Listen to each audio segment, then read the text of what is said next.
종신보험은 해지가 답이다. 이런 말 절대 믿지 마세요. 이런 여러 가지 노후 활용법이 대부분 계약에 들어있는 건데요. 요즘 종신보험의 위상이 예전과 같지 않은 데는 여러 이유가 있겠죠.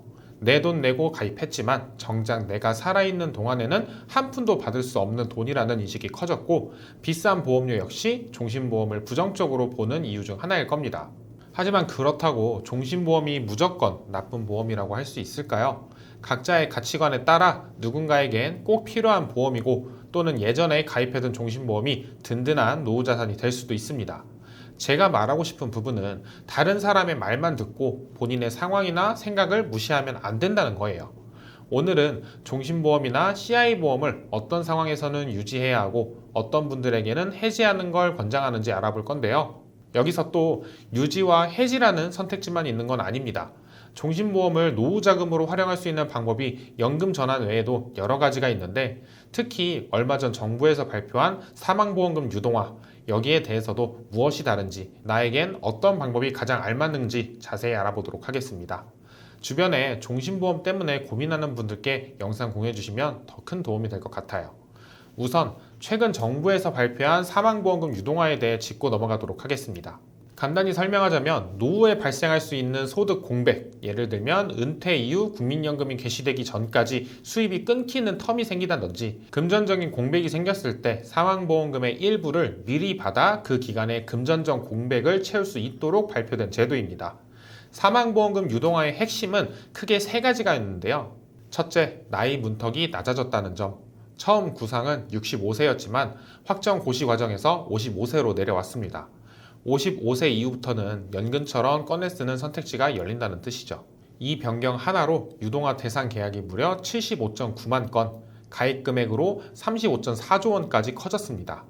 은퇴 시점과 국민연금 개시 시점 사이에 긴 소득 공백이 생길 수 있는데, 최근에는 은퇴 연령이 다양해지며 비교적 젊은 나이에도 소득 공백이 생길 수 있어요. 사망보험금 유동화 적용 연령을 이렇게 확대한 건 괜찮은 요소 중 하나라고 생각합니다. 두 번째는 사망자금 유동화 비율입니다. 유동화 비율은 사망보험금의 최대 90% 이내에서 소비자가 자유롭게 신청 가능하며, 유동화 기간은 연 단위로 최소 2년 이상부터 설정이 가능합니다. 초반에는 연 지급형으로만 먼저 나오고, 이후 월 지급형이 출시되면 월 지급형으로 변경할 수 있다는 점도 참고 부탁드리고요.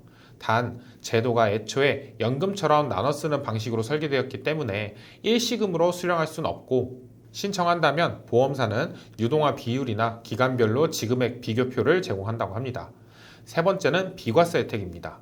예를 들어서 월 20만원짜리 계약을 유동화해서 10만원으로 계산, 기존 저축성에 매달 100만원 내고 있다면 10만원 더하기 100만원은 110만원이기 때문에 비과세에 적용이 되고요. 만약에 기존 저축성으로 120만원을 가지고 있는데 유동화 50%를 적용한 금액이 40만원이라면 160만원이기 때문에 150만원 초과로 비과세 대상이 아닙니다. 즉, 기존 저축성 보험과 유동화할 사망보험금 결과값의 합이 150만원을 넘지 않으면 되는 거죠.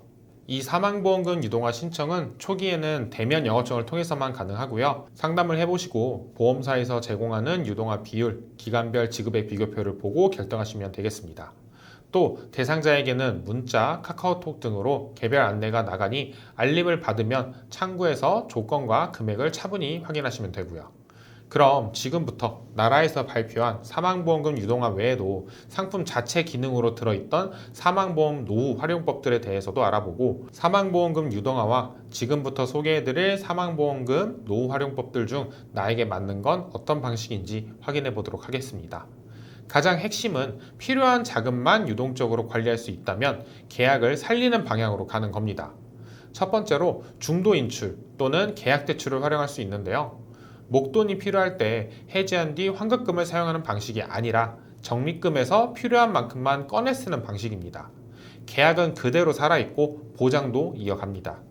중도 인출을 하는 만큼 적립금은 줄어들기 때문에 실효되지 않으려면 보험료는 계속 납입을 하셔야 합니다. 그리고 적립금이 줄어들게 되면 여기에 붙는 이자도 줄어들기 때문에 일정 수준의 환급금을 목표로 하셨던 분들이시라면 하루빨리 다시 채워두시는 게 좋습니다.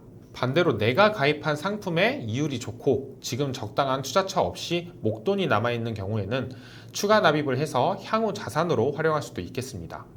두 번째 활용 방법은 감액 완납입니다. 보장 금액을 줄이고 앞으로의 보험료 부담을 끝내거나 크게 낮추는 방법인데요. 예를 들어 사망보험 1억을 20년 납으로 가입을 했는데 당장 목돈이 필요한 것도 아니고 해지하자니 아깝고 월 보험료는 조금 부담된다.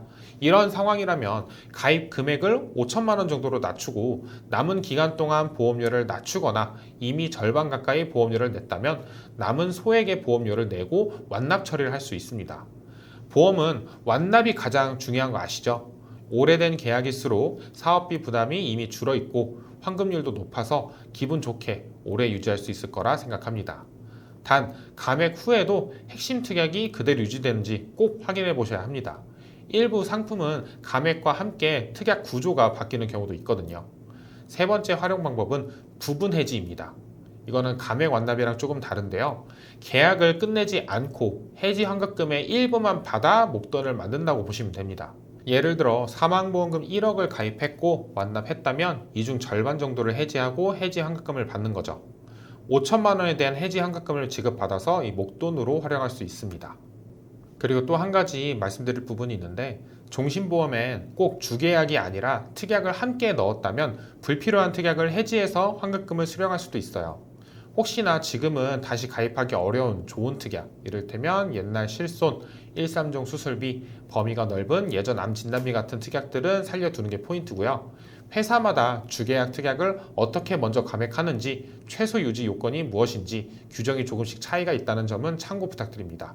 본 광고는 광고 심의 기준을 준수하였으며 유효기간은 심의일로부터 1년입니다. 여기까지가 제가 추천드리는 해지하지 않고도 목돈이 필요할 때 활용할 수 있는 방법들인데 한 가지를 빼먹었습니다. 많은 종신보험에 연금 전환이라는 기능이 포함되어 있는데요.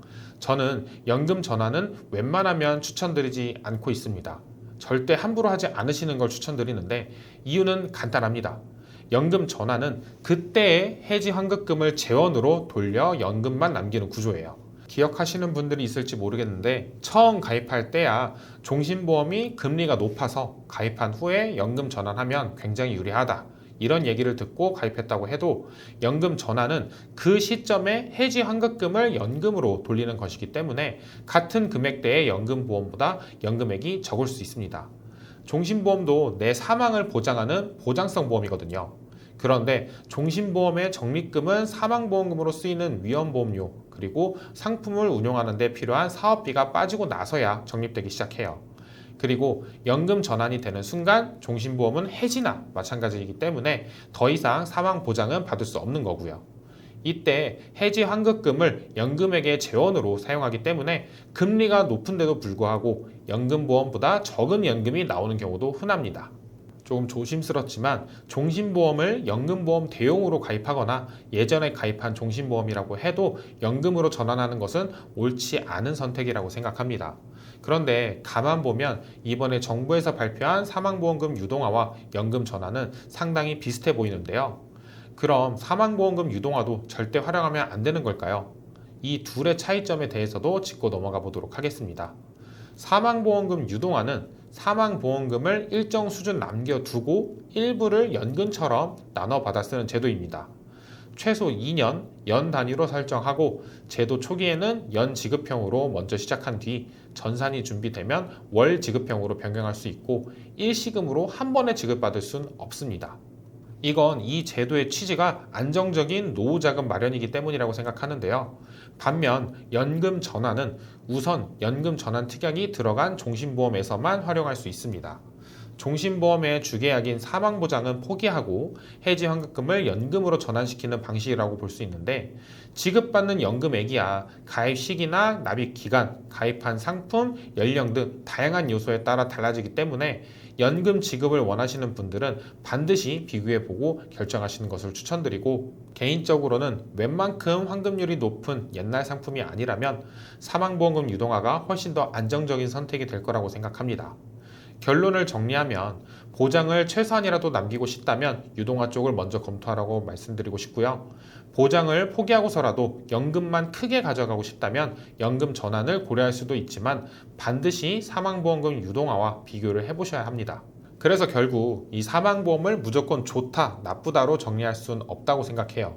누군가에겐 남겨질 가족을 위한 책임감이자 가장으로서 내 뒤를 든든하게 받쳐주는 동반자가 될 수 있고요. 가치관이 다른 누군가에겐 월 보험료만 나가는 무가치한 상품이라고 생각할 수도 있습니다. 사망보험금이 필요하다고 생각하시는 분들은 목돈이 급하다면 감액 완납이나 부분 해지, 중도 인출 기능을 활용하시는 게 좋고, 사망 자금보단 노후를 좀 더 여유 있게 보내고 싶은 분들은 연금 전환도 고려해 볼 수 있지만 사망보험금 유동화와 비교가 먼저라는 점 다시 한번 강조드리겠습니다. 오늘은 이렇게 종신보험을 해지하지 않고 적극적으로 활용할 수 있는 방안들에 대해 얘기를 드렸는데요. 종신보험은 앞뒤 안 가리고 무조건 해지해야 한다, 이런 자극적인 말은 2차 피해를 유발할 수도 있고 당연히 논리적으로 맞는 말도 아닙니다. 물론 종신보험을 저축으로 오인하거나 암보험인 줄 알고 가입해 피해를 입은 사례들도 있지만 그 책임을 상품 탓으로 돌려서는 안 됩니다. 영상이 도움이 되셨다면 구독과 좋아요 한 번씩 부탁드리고요. 저는 다음 시간에 더 유용한 내용 가지고 다시 찾아오도록 하겠습니다. 감사합니다. 본 광고는 광고심의 기준을 준수하였으며 유효기간은 심의일로부터 1년입니다.